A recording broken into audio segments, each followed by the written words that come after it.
Good afternoon. सो fuel में आगे नया टॉपिक देखते हैं। तो फ्यूल चैप्टर में जो अगला इंपॉर्टेंट टॉपिक है दैट इज जिस पे काफ़ी क्वेश्चंस आते हैं, देखेंगे इसको ध्यान से, दैट इज कैलोरीफिक वैल्यू। ठीक है, ये बहुत ही इंपॉर्टेंट टॉपिक है कैलोरीफिक वैल्यू, बड़े ध्यान से समझिएगा। तो सबसे पहली चीज़ जो होती है कि what is the definition of calorific value, कहते हैं किसको है, अगर एग्जाम में आए तो क्या लिखेंगे डेफिनेशन? द हीट लिबरेटेड या प्रोड्यूस्ड, जो भी आपको लगे, the heat produced by complete burning. देखिए, बर्निंग या केमिस्ट्री में, केमिकल में इसको कंबस्शन भी कहा जाता है। ठीक है, तो बर्निंग और कंबस्शन, कंप्लीट बर्निंग और कंबस्शन ऑफ अ फ्यूल,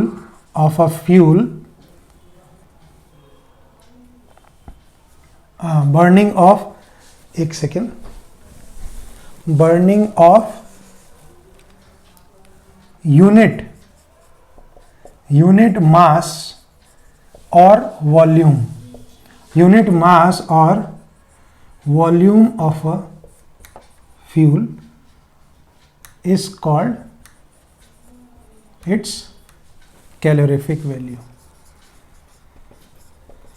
ठीक है, क्या मतलब हुआ इसका कि कोई भी एक फ्यूल हो, कोई भी फ्यूल जिसकी भी आप कैलोरीफिक वैल्यू की बात कर रहे हैं, उसका यूनिट मास लेना है आपको।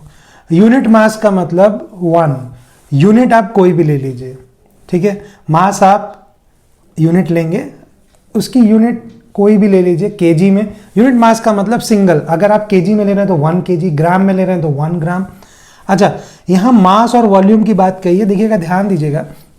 मास जो होता है वो दो, हमारे फ्यूल कई तरह के होते हैं, तो ये जो मास है ये सॉलिड फ्यूल्स के लिए है। ठीक है, मास सॉलिड के लिए है, लिक्विड और गैस के लिए यहां वॉल्यूम का कंसेप्ट आया है। ठीक है, तो वही बात है कि यूनिट मास लेना, यूनिट वॉल्यूम लेना, डिपेंड करेगा कि हमारा जो फ्यूल है उसका स्टेट कौन सा है। अगर सॉलिड है तो उसके लिए मास यूज करेंगे, भाई सॉलिड को हम केजी या ग्राम में ही उसको मेजर कर सकते हैं, और जो लिक्विड और गैस होगा उसको वॉल्यूम में ही हम मेजर करते हैं। ठीक है, जनरली। तो ये ध्यान रखिएगा कि यूनिट मास, किसी भी फ्यूल का यूनिट मास अगर केजी में ले रहे हैं, सॉलिड है तो केजी में ले रहे हैं तो 1 केजी, ग्राम में ले रहे हैं 1 ग्राम, जो भी आप ले रहे हैं, वॉल्यूम में ले रहे हैं तो जैसा वॉल्यूम के लिए 1 लीटर, 1 मीटर क्यूब, जो भी आप ले रहे हैं। ठीक है, तो 1 यूनिट मास किसी भी फ्यूल का लें, उसको कंप्लीट बर्न कराएं, कंप्लीट बर्निंग, पूरा का पूरा फ्यूल जल जाना चाहिए कंप्लीटली, कोई भी फ्यूल अनबर्न्ड नहीं रहना चाहिए। तो जितना हीट प्रोड्यूस करेगा वो उसकी कैलोरीफिक वैल्यू होगी। अब देखिए, जितना वो हीट प्रोड्यूस करेगा वो उसकी कैलोरीफिक, तो यूनिट भी उसी के हिसाब से देखिए, कोरिलेट कीजिए। यूनिट क्या होगी कैलोरीफिक वैल्यू की? Unit of calorific value simple सा है, क्या होगा आपका? Heat produce. तो हीट जो है एक एनर्जी है, और एनर्जी की यूनिट हमेशा नॉर्मली कैलोरी या किलो कैलोरी में, तो आप कहेंगे कैलोरी पर ग्राम। ठीक है, अगर आप सीजीएस में ले रहे हैं तो कैलोरी पर ग्राम, अगर आप ऐसा ही यूनिट या एमकेएस सिस्टम में ले रहे हैं तो किलो, सॉरी के छोटा ही होता है, ध्यान रखिएगा,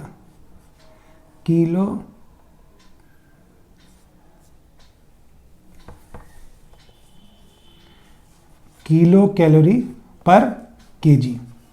ठीक है, तो ये दोनों ही यूनिट है, ये बड़ी यूनिट है, छोटी यूनिट है।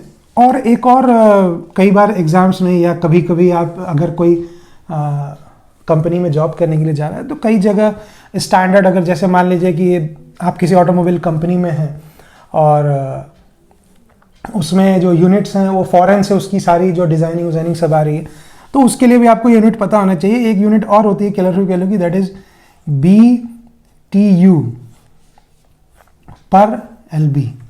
ठीक है, तो BTU का मतलब होता है British thermal unit, British thermal unit, ठीक है, ये होता है BTU, ठीक है। It is resemble with calorie और किलो कैलोरी। तो वैसे ही ब्रिटिश थर्मल यूनिट है, ब्रिटिशर्स द्वारा बनाई गई थी, ठीक है।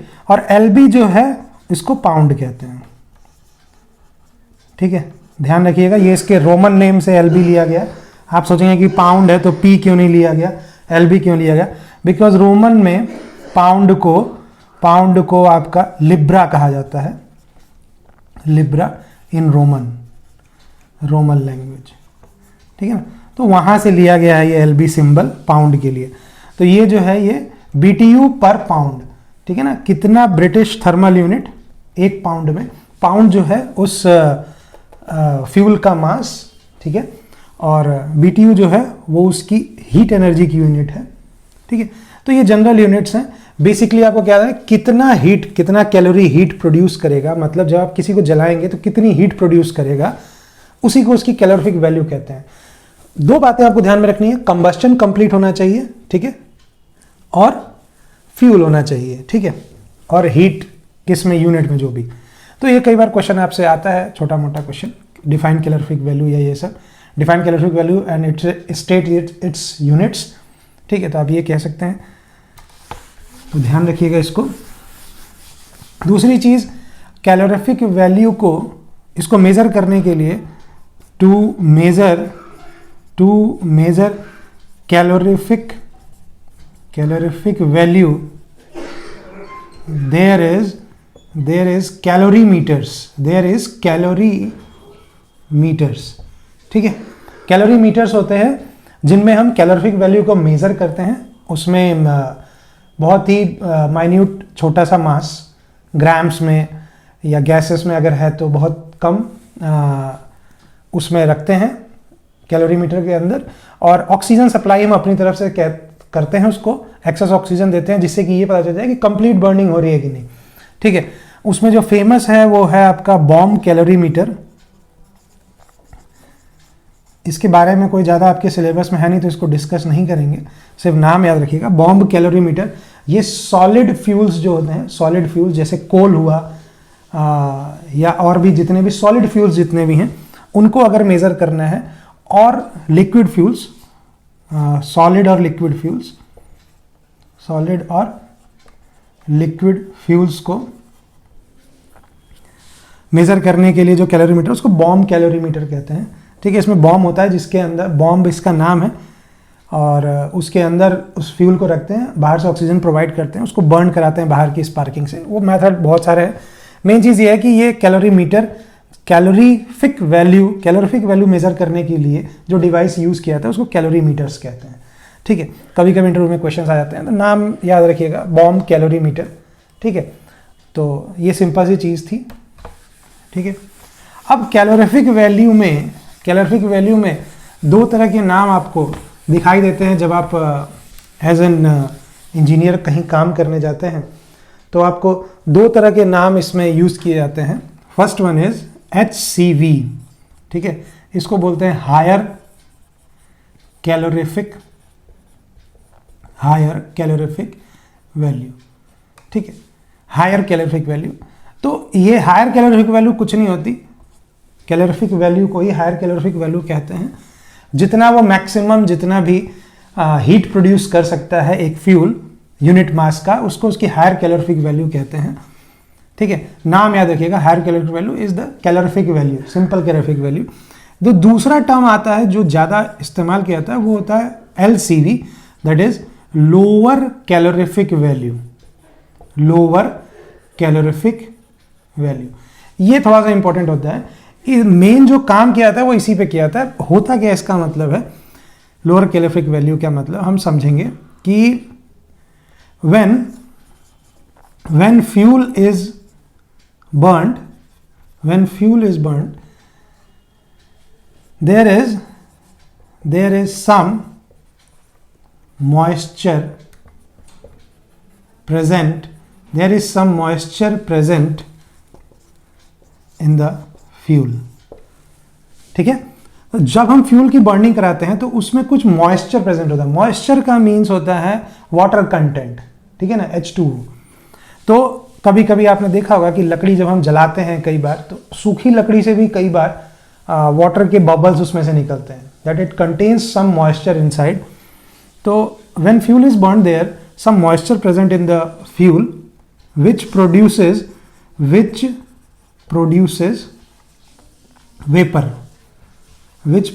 vapor by taking heat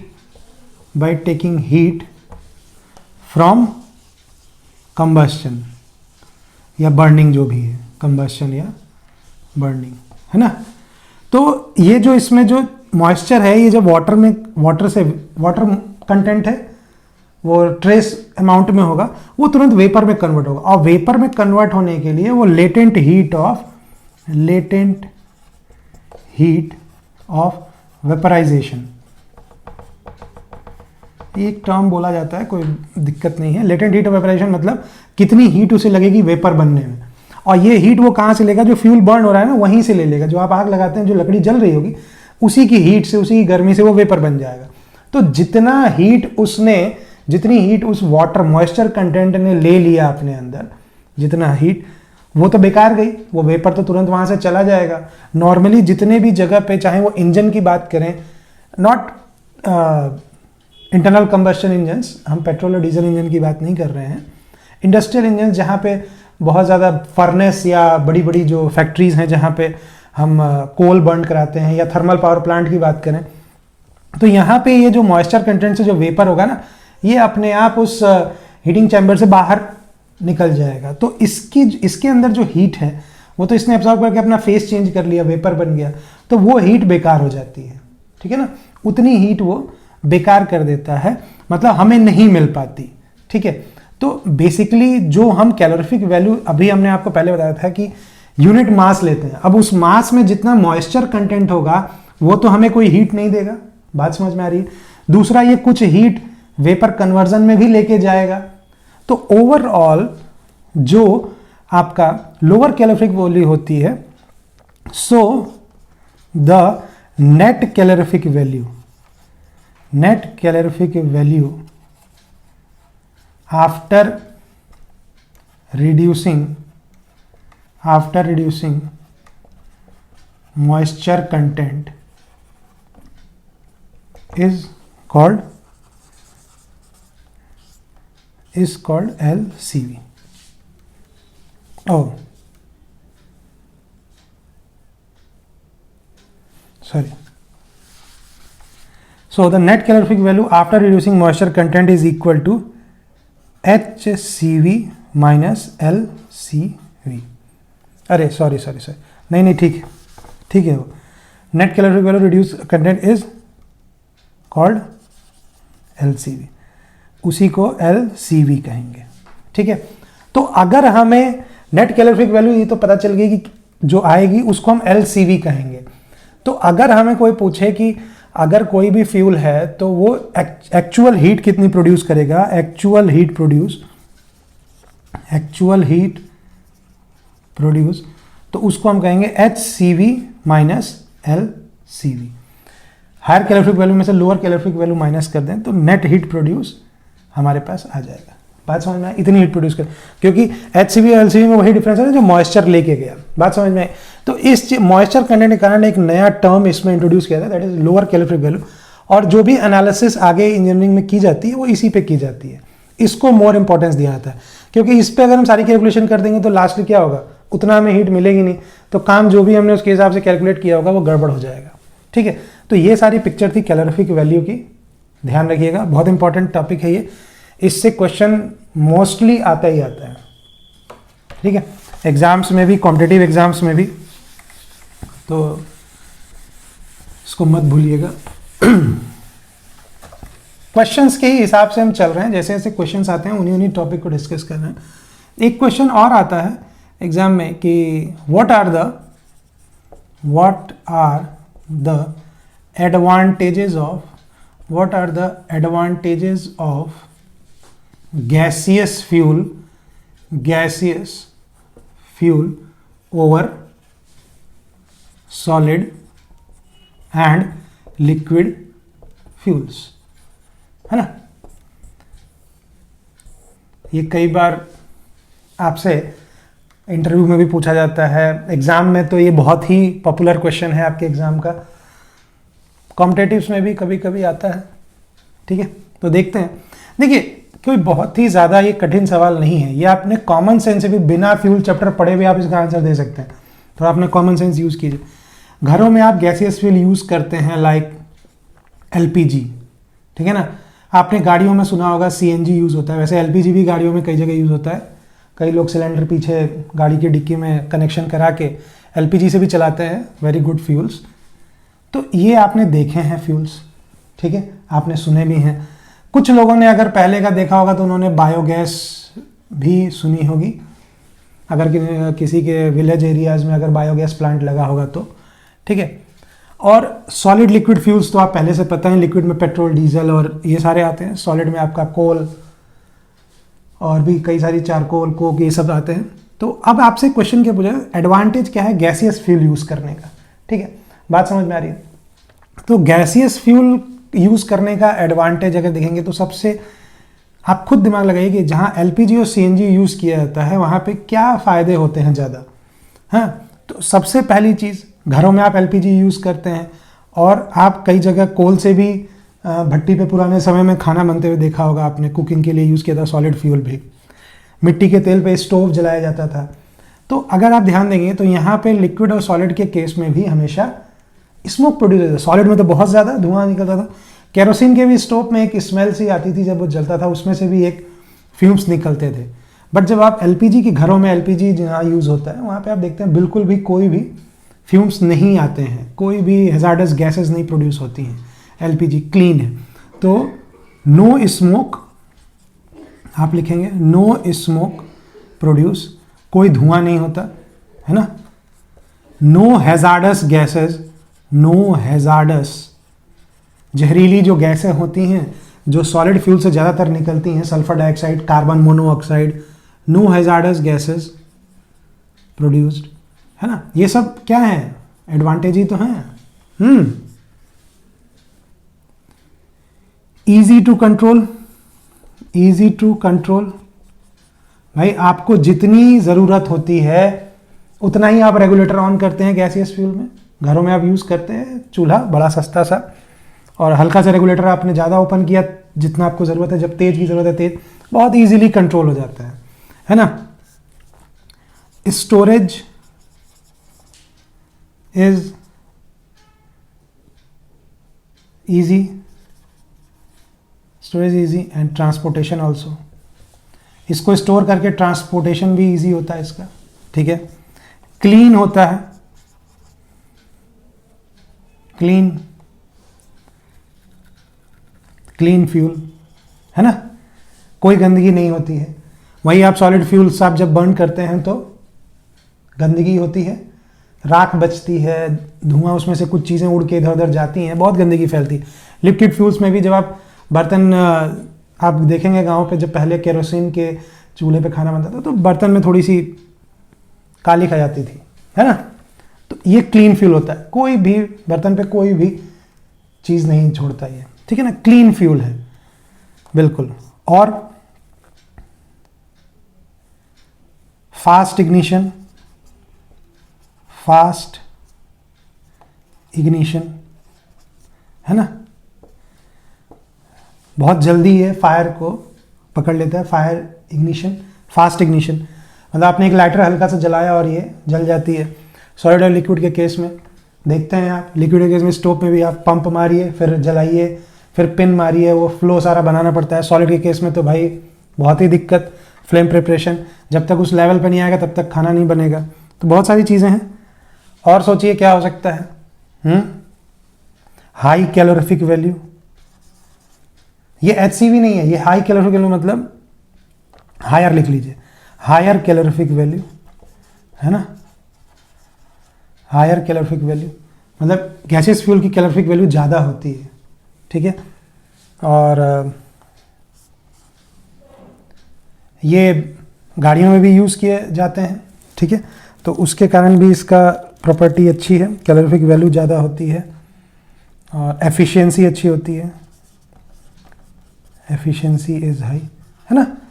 तो ये सब देख रहे हैं आप कि बहुत ज़्यादा कठिन कोई इसके पॉइंट्स नहीं हैं, आप अपने कॉमन सेंस से भी ये सारे पॉइंट्स आप लिख सकते हैं, ठीक है ना। तो इसी तरीके से आपको एग्जाम में लिखने होंगे, पॉपुलर क्वेश्चन है तो एक बार पॉइंट्स तो आपके दिमाग में होने चाहिए, ठीक है। क्लियर, नेक्स्ट देखते हैं।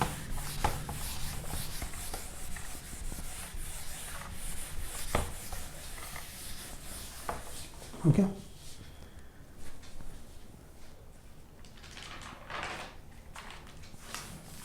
चलिए अब एक एक करके तीनों फ्यूल्स को हम डिस्कस करते हैं, थोड़े डिटेल में जाते हैं उनके बारे में, क्योंकि कई बार उसके डिटेल में भी काफ़ी चीज़ें पूछी जाती हैं। तो हम डिटेल में से वही चीज़ देखने जाएंगे जो एग्ज़ाम में कभी कभी आती है, ठीक है। तो पहला हम सॉलिड में जाएंगे। सॉलिड में जो सबसे इंपॉर्टेंट फ्यूल हम यूज़ करते हैं वो है कोल, ठीक है। और कोल में जो एग्ज़ाम में आपके आता है ना, उसका कंपोजिशन और ये सब ज़्यादा चीज़ें नहीं पूछता है, वो आपसे एक चीज़ पूछता है जो एक्सपेरिमेंटल इंपॉर्टेंट है, जो इंडस्ट्री में जाने पे बहुत इंपॉर्टेंस रखती है, जैसे नेशनल थर्मल पावर प्लांट है, एनटीपीसी, चाहे जो भी जहाँ पे भी, या फैक्ट्रीज़ में जहाँ कोल बर्न किया जाता है हीट के लिए, वहाँ पे एक चीज़ आती है जिस पे क्वेश्चन आता है आपके भी एग्जाम में, that is known as proximate analysis. Proximate analysis of coal, ठीक है। कोल मतलब कोयला ही है आपका। तो प्रॉक्सिमेट एनालिसिस ऑफ कोल, ये एक इंपॉर्टेंट क्वेश्चन है, आपसे एग्जाम में कई बार पूछा जाता है कि how can you done a proximate analysis of coal, या प्रॉक्सिमेट एनालिसिस ऑफ कोल होता क्या है, ठीक है। तो प्रॉक्सिमेट एनालिसिस अगर आपसे पूछता है कि होता क्या है, it is the analysis of constituent of coal. It is the analysis of constituent of coal, mainly moisture, ash and volatile materials,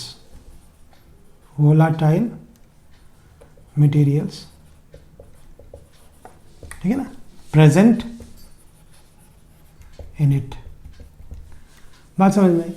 मतलब प्रॉक्सिमेट एनालिसिस हम इसलिए करते हैं कि इसमें कितना मॉइस्चर है, कितना ऐश कंटेंट है और कितना वोलाटाइल मटेरियल है। देखिए कई बार क्या होता है कि अब आप कहेंगे कि सर ऐश तो बाद में बनेगा, है ना, ऐश तो जलने के बाद बनेगा। नहीं, कई बार क्या होता है कि आपने सुना होगा कि इमली की लकड़ी का कोयला, तो वो एक प्री प्रोसेस होता है, एक बार उसको कुछ जला के तब वो कोल बनाया जाता है, ठीक है। लकड़ी से कोल बनाने के तो उसमें कुछ ऐश प्रोड्यूस होता है, ठीक है। तो जो आपके पास ज़रूरी नहीं है कि जो रॉ कोल, जो कोल माइन से निकाल के कोयला लाया था वही हो। कई जगह जो कोल होता है वो आफ्टर बर्निंग वाला भी होता है, ठीक है ना। तो ये ध्यान रखिएगा। और मॉइस्चर तो बहुत ही मायने रखता है, क्योंकि कोल में मॉइस्चर कंटेंट आता है, वोलाटाइल मटेरियल्स आते हैं, ठीक है। तो मेनली क्या है, ये क्या दिक्कत करेंगे, इनसे क्या प्रॉब्लम है वो भी देख लेते हैं। तो देखिए मॉइस्चर अगर प्रेजेंट है तो पहली चीज़ तो ये कि आपको पहले ही अभी पता था कि मॉइस्चर क्या करता है। अभी हमने आपको बताया था जब हायर और लोअर कैलोरीफिक वैल्यू डिस्कस कर रहे थे। मॉइस्चर मीन्स वाटर कंटेंट, ठीक है। तो जब भी जैसे ही इसको थोड़ी सी भी हीट मिलेगी, बिकॉज वाटर का जो बॉइलिंग टेम्परेचर है वो 100 डिग्री सेल्सियस है, और कोल की बर्निंग नॉर्मली जब की जाती है तो वो 400-500 डिग्री सेल्सियस, 1000 डिग्री सेल्सियस भी जाता है। तो ये जितना भी मॉइस्चर है ये तुरंत इवापोरेट होकर बाहर चला जाएगा, ठीक है ना। तो जो भी ये हीट एनर्जी लेके जाएगा वो हमारे लिए नुकसानदेह है, उतनी हीट हमारी बेकार हो जाएगी। तो ऐसा ना हो कि हमारा जो कोल है उसमें मॉइस्चर कंटेंट बहुत ज़्यादा हो। अगर मॉइस्चर कंटेंट बहुत ज़्यादा है तो हम उसको नेग्लेक्ट कर देते हैं। बात समझ में आ रही है? तो मॉइस्चर जो है, मॉइस्चर इसको देखिए कि moisture that is how much water present in coal. It gives loss of heat by evaporation of water, है ना। तो ये हम नहीं चाहते, ठीक है। दूसरा आपका आता है ऐश। ऐश क्या करता है? भाई देखिए ऐश जितना भी प्रोड्यूस होगा, तो जो आपने मेज़र किया है, मान लीजिए आपने कहा कि 1 किलो कोल हमारे पास है 1 kg, और उस वो जो कोल बना हुआ है उसमें ऐश है, तो ऐश इट इज नॉन कंबस्टिबल, ठीक है ना। अब राख दोबारा थोड़ी जलेगी भाई, वो तो जल चुकी ना, खत्म हो चुकी। राख इज नॉन कंबस्टिबल, ये जलती नहीं है, राख तो इनरिएक्टिव होती है, it is इनकम्बस्टिबल, so should not be present in fuel, है ना। फ्यूल मत बोलिए क्योंकि कोल ही एनालिसिस कर रहे हैं, तो कोल, तो should not be present in coal और मे बी वेरी लेस, ठीक है ना। एक तो हो ही ना, अगर हो भी तो बहुत ही कम हो जिससे कोई बहुत ज़्यादा फर्क ना पड़े, ठीक है, नेग्लिजिबल अमाउंट होना चाहिए। तो ऐश क्या करें, क्योंकि नॉन कंबस्टिबल है, तो जितना मास आप मान लीजिए 1 kg आप कैलोरीफिक वैल्यू मेजर करने जाएंगे तो क्या होगा, उसमें आपने 1 kg कोल मेजर किया, तो आप 1 kg कोल में HCV का फॉर्मूला लगाएंगे, भाई कितनी हीट जलाएंगे, तो आपको स्टैंडर्ड तो पता होगा ना, आप बार बार कोल का मेजर करने नहीं जाते हैं। बट ये ध्यान रखिए कि जब भी किसी कंपनी में जब हम नया चीज़ खरीदते हैं, नया स्टॉक लाते हैं, तो उसमें से एक सैंपल लेके उसका टेस्ट किया जाता है उसके R&D में कि इस कोल की हमारी कितनी ये प्रॉक्सिमेट एनालिसिस की जाती है, ठीक है। तो उस समय पता चलता है कि अगर उसमें राख की मात्रा बहुत ज़्यादा है, तो अगर हमने 1 kg कोल लिया, 1 kg कोल में मान लीजिए कि अगर 100 ग्राम ऐश हो गया, तो फिर 100 ग्राम तो बेकार है ना, हम राख का पैसा थोड़ी दे रहे थे, बात समझ में आई। तो इसलिए प्रॉक्सिमेट एनालिसिस ऐश हमारे लिए गुड नहीं है। दूसरा, it prevents proper combustion.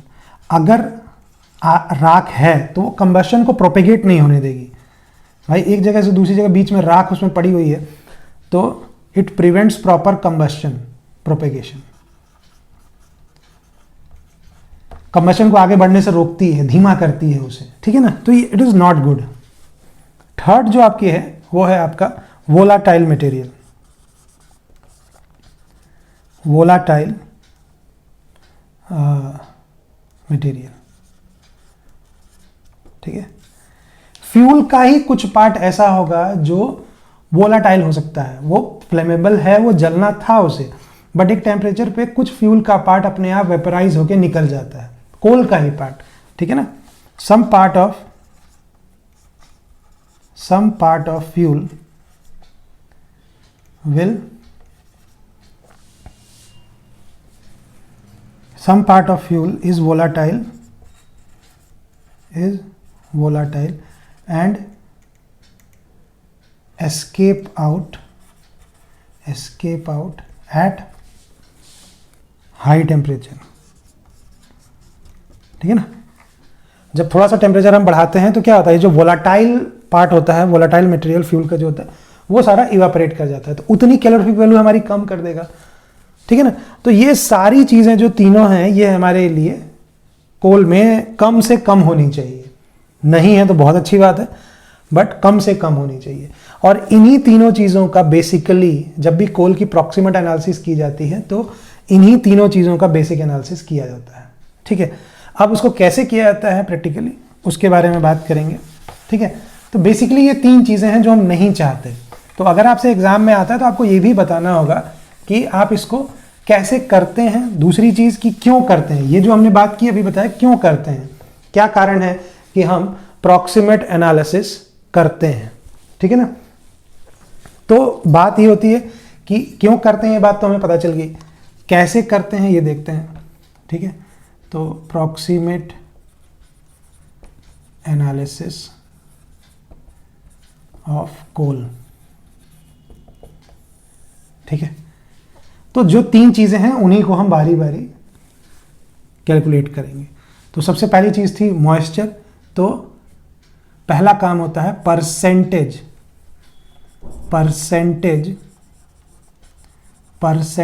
Moisture content calculation, है ना। परसेंटेज मॉइस्चर कंटेंट कैलकुलेशन, मतलब हमारे फ्यूल में मॉइस्चर कंटेंट कितना है इसकी कैलकुलेशन जो करना है वो सबसे पहला काम है हमारा। ठीक है, तो अब इसको करेंगे कैसे, देखिए सबसे पहले ये लैब में किया जाता है प्रैक्टिकली, या किसी भी इंडस्ट्री में तो उसकी R&D लैब होगी, उसमें किया जाएगा।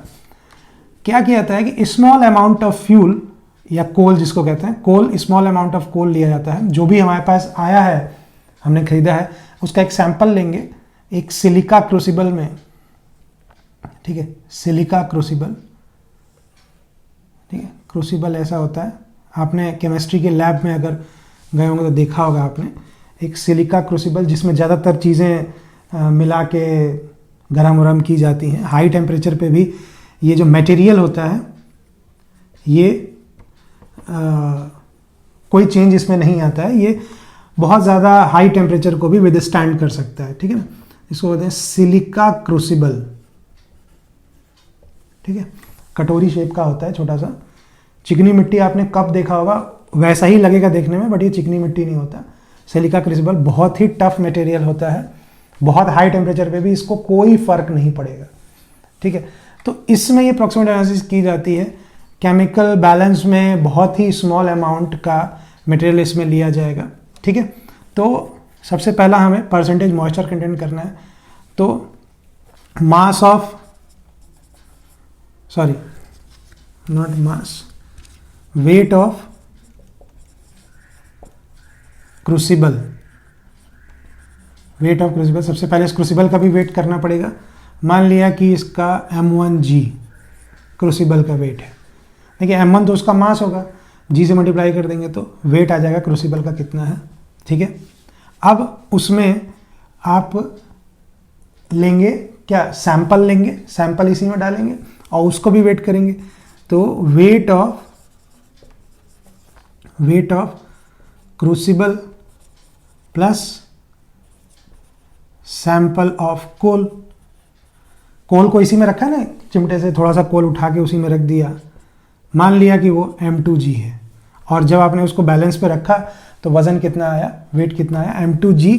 ठीक है, तो वेट ऑफ सैंपल कितना हो जाएगा, वेट ऑफ सैंपल कितना हो जाएगा, M2 माइनस M1G। सिंपल, कोई बड़ी बात नहीं है, या M2G माइनस M1G कर लीजिए। ठीक है, M2G माइनस M1G। ठीक है, या G कॉमन ले लीजिए तो M2 माइनस M1G। भाई ये ज़्यादा होगा ना क्रूसिबल, अब इसमें आपने सैंपल भी जाट दिया, तो दोनों सिंपल कुछ नहीं है, आपने क्रूसिबल लिया, पहले क्रूसिबल को वेट कर लिया और उसके बाद उसमें सैंपल डाल के तब उसको वेट किया, तो इन दोनों के डिफरेंस से आपको पता चल जाएगा। जो दोनों आपके पास जो आपने मेजरमेंट किया दोनों को माइनस कर दीजिए तो आपको पता चल जाएगा कि आपने सैंपल कितना लिया है। बात समझ में आई, सैंपल का वेट आ गया। इसके बाद हम क्या करते हैं, the sample is placed, the sample in crucible, जो क्रूसिबल में रखा हुआ सैंपल है, is placed in N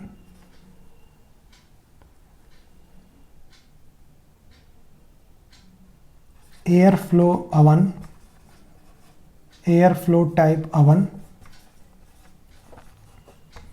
oven में रखा जाता है। ठीक है, अवन में रखा जाता है। एयर फ्लो मतलब जिसमें गर्म हवा से वो अवन चल रहा है, एयर जैसे फैन होता है अवन के अंदर, उससे वो नीचे हीटर कॉइल लगी होगी उससे हवा, तो इसलिए air flow type oven at 105 degree Celsius, 105 degree Celsius पे फॉर 1 आवर। ठीक है ना, तो 105 डिग्री सेल्सियस पे ध्यान रखिए कि जब इसको इस अवन में रखा जाएगा और एयर वो है, एयर इसलिए दिया जा रहा है कि हवा के साथ जो भी इसके अंदर मॉइस्चर कंटेंट होगा, एक तो हीट के कारण वो वेपर बन जाएगा 105 डिग्री सेल्सियस पे, और हवा के कारण वो एयर के साथ फ्लो करके वेपराइज हो जाएगा, चला जाएगा। ठीक है, मटेरियल हमारे बाहर निकल जाएगा। बात समझ में आई। 1 घंटे तक ये रखना है इसके अवन में कि जितना भी उसमें मॉइस्चर हो सब निकल जाए। एक बात ध्यान रखनी है कि 105 डिग्री सेल्सियस तक ही इसमें सिर्फ इसलिए कर रहे हैं जिससे कि इस टेम्परेचर पे हमारा कोल जो है वो बर्न नहीं करेगा, कोई भी कंबस्शन यहाँ नहीं होगा। इस टेम्परेचर पे कंबशन स्टार्ट नहीं हो सकता, कोल का जो बर्निंग टेम्परेचर है, इग्निशन टेम्परेचर वो ज़्यादा होता है, तो जलेगा नहीं। यहाँ सिर्फ और सिर्फ उसमें का जितना भी वाटर होगा वो वेपराइज होकर बाहर चला जाएगा, ठीक है। 1 घंटे बाद इसको हम निकालेंगे। After 1 hour, take the crucible out, हाथ से मत निकालिएगा, take the crucible out and cool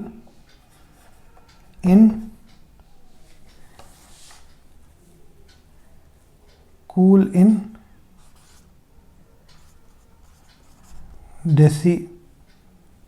डेसीपेटर होता है,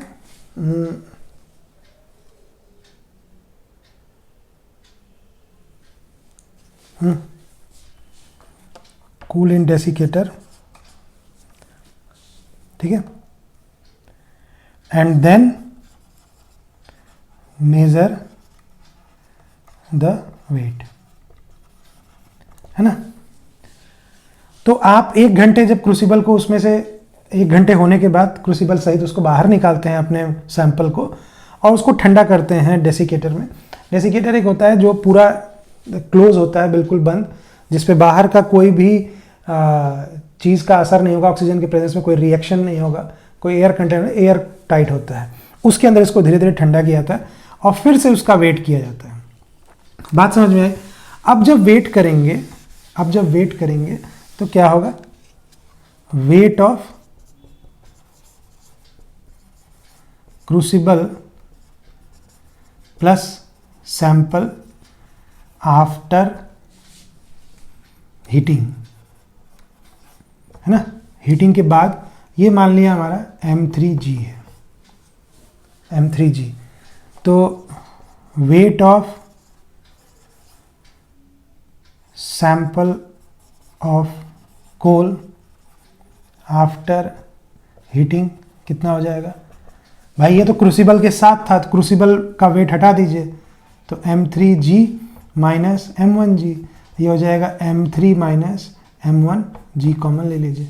बात समझ में आई? अब यहीं से आपको पता चल गया कि देखिए होगा क्या कि जब आप ये M3 नापेंगे तो आप कंपेयर कर सकते हैं कि M2G जो है ना वो ज़्यादा होगा M3G से, मतलब कुछ वेट कम हो गया, कुछ वेपर निकला होगा, कुछ वेट यहाँ कम हो जाएगा। बात समझ में आ रही? अब ये वेट जो कम हो गया तो अब यहाँ से आप बता सकते हैं कि कितना मॉइस्चर है। भाई जितना वेट कम हो गया तो आप लिखेंगे परसेंटेज ऑफ मॉइस्चर, परसेंट में निकला था, percent of moisture in sample. तो वो क्या होगा? Difference in weight of coal upon weight of coal taken, कितना लिया था, मल्टीप्लाइड बाई 100, ये परसेंटेज हो गया ना।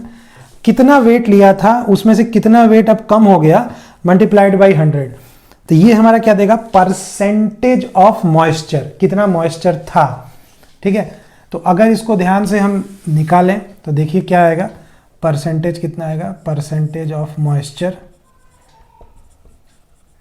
देखिए difference in weight M2 minus after heating वाला difference in weight of coal M3 minus M1 into G minus, ये कब आया? हीटिंग के बाद, M2 minus M1 G, difference कब आ रहा है? ये ज़्यादा है ना, जो पहले जो सैंपल हमने लिया था वो ज़्यादा हुआ, हीटिंग के बाद कम हो गया। तो M2 पहले जो लिया था वो कितना था? M2 माइनस कितना था सैंपल, वेट ऑफ सैंपल देखिए M2 माइनस M1G, ठीक, माइनस M3 माइनस M1G। बात समझ में? डिवाइडेड बाई ये आ गया डिफरेंस, इसमें से इसको घटा देंगे तो हमारे पास डिफरेंस पता चल गया ना, कितना गया कितना गायब हो गया, वही तो डिफरेंस है। अपॉन हमने वेट कितना लिया था, weight of coal taken M2 minus M1G, M2 minus M1G, यही तो वेट लिया था हमने पहले। अब मल्टीप्लाइड बाई 100, ये जी कट जाएगा, इसको खोलिए ब्रैकेट को और देखिए M2 minus M1 minus M3 minus plus, ये माइनस माइनस प्लस हो जाएगा, plus M1 plus m1 minus m1 upon m2 minus m1 into 100। तो अल्टीमेटली परसेंटेज कितना आ जाएगा, m2 minus m3 upon m2 minus m1 into 100। ये percentage of moisture, बात समझ में आई। तो ये परसेंटेज ऑफ मॉइस्चर निकल गया, ठीक है। इसी तरह नेक्स्ट देखते हैं परसेंटेज ऑफ ऐश और वोलाटाइल, उसको भी निकालते हैं, ठीक है। ये कोई दिक्कत है इसमें, कोई दिक्कत हो तो कमेंट बॉक्स में आप पूछ लीजिएगा, बाद में इसको फिर से कोई दिक्कत है, जहाँ प्रॉब्लम होगी वो हम बता देंगे कि क्या आपको नहीं समझ में आया, ठीक है।